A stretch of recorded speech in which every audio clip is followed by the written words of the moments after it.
Las teorías del desarrollo que han incorporado cada vez más la dimensión simbólica y enunciado el tema de la necesidad de que el desarrollo esté asociado al modo de vida que la persona quiere y elige y por la que opta, y la conversión en derechos de no solamente tener acceso a los bienes culturales o a los sistemas culturales, sino a defender y a no ser excluido por la propia cultura, por la cultura que se porta, junto con el avance, especialización. En España en este momento deben haber que yo conozco unos 15 o máster en gestión cultural, incluyendo ahora que hay un MBA en la Universidad de Salamanca con un enfoque más economicista, más gerencial. En Colombia hay una red de máster en gestión cultural que debe estar por el orden de los 18, donde hay también 2 centrados en el tema de empresas y negocios. O sea, nos hace ver cómo se ha ido desarrollando un pensamiento, una sistematización y una conceptualización que es lo que permite entender por qué hoy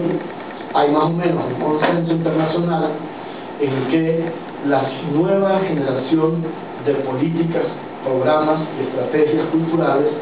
tiene o debe estar ligado al tema del desarrollo humano y a su vez a los temas de la construcción de ciudadanía, la cohesión social, la defensa de la democracia, el respeto a los derechos, con el riesgo, y de esto hablaremos al final, insisto, de que el campo cultural pueda entonces, ante tanta exigencia, perder su naturaleza fundamental, y es que lo cultural siempre ha estado y debe estar asociado a las dimensiones lúdicas, imaginativas, libertarias, estéticas, innovadoras de la vida social. Y digamos que ese es uno de sus papeles fundamentales. Bueno,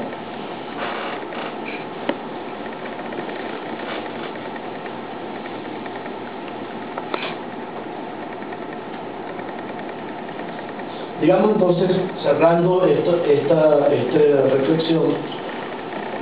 que sintetizo: la noción de desarrollo humano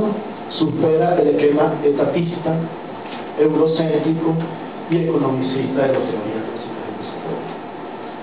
El desarrollo es integral o no desarrollo humano. La cultura entonces es una dimensión fundamental, se convierte en el objeto mismo del desarrollo, y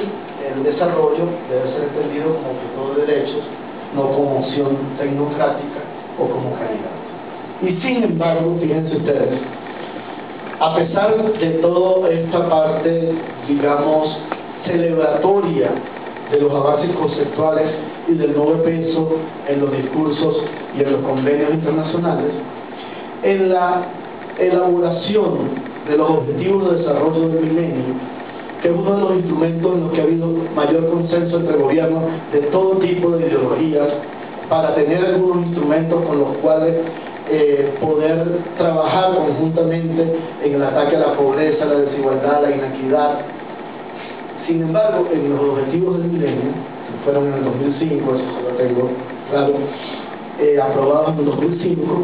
no aparece por ninguna parte ningún objetivo explícito en el campo cultural.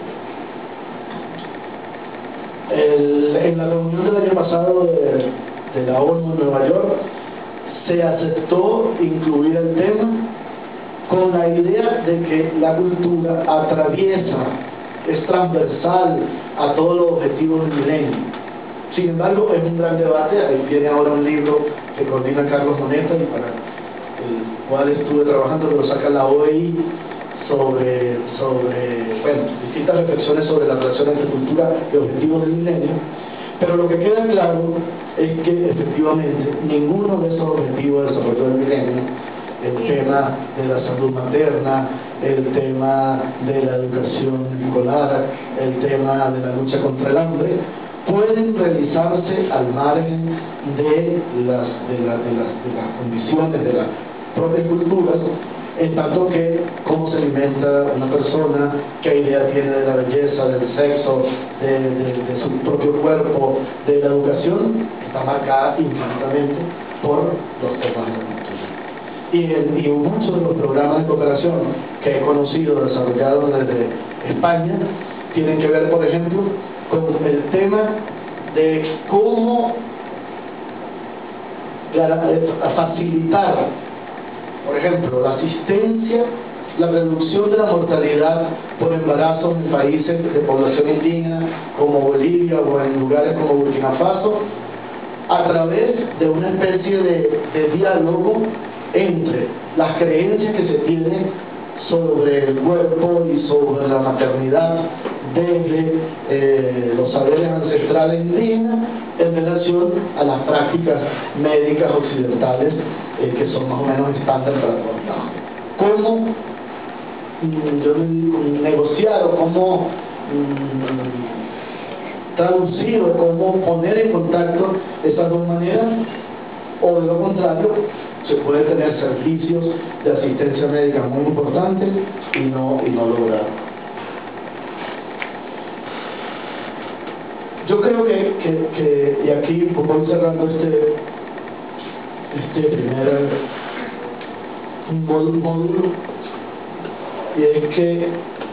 lo que tal vez estamos comprendiendo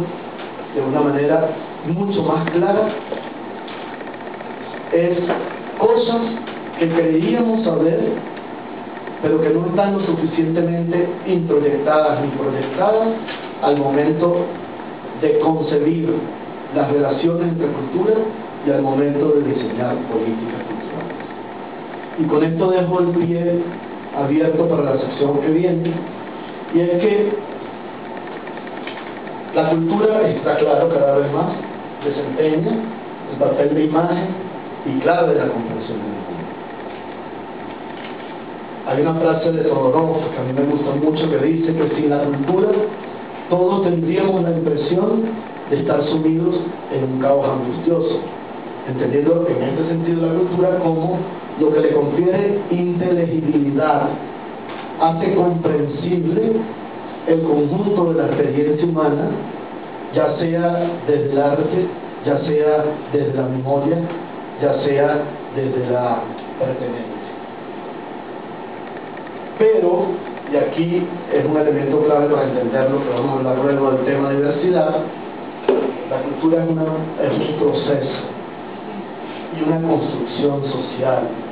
Es algo en permanente elaboración y reelaboración.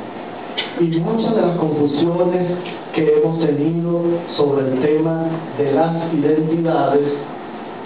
sobre todo en América Latina, que en los años 80 y 70 se dio un debate feroz sobre qué era lo nacional y cómo preservar las identidades latinoamericanas, fueron perturbadas, vamos a decir conceptualmente, porque se nos olvidaba eso, que las culturas eran procesos y sobre todo resultaban de una construcción social. Nunca estaban acabadas, nunca estaban terminadas, nunca tenían ya los componentes claros que la definían, de los cuales había que salir. Por lo tanto, lo que se ha terminado aceptando con los conceptos de diversidad es que las culturas no son inmutables ni son impermeables entre sí. Yo creo que también nos viene el momento de valorar lo que se produjo en las 3 últimas décadas del siglo XX en el pensamiento latinoamericano. Tal vez por la angustia que nos genera a nosotros nuestra propia especie de situación indefinida en un mundo que era todavía eurocéntrico. En América Latina hubo unos 4 pensadores que tenemos, y ojalá en la maestría se ayude a organizar eso, que vinieron a hacernos entender estas cosas. García Campina, quien ya lo mencionamos,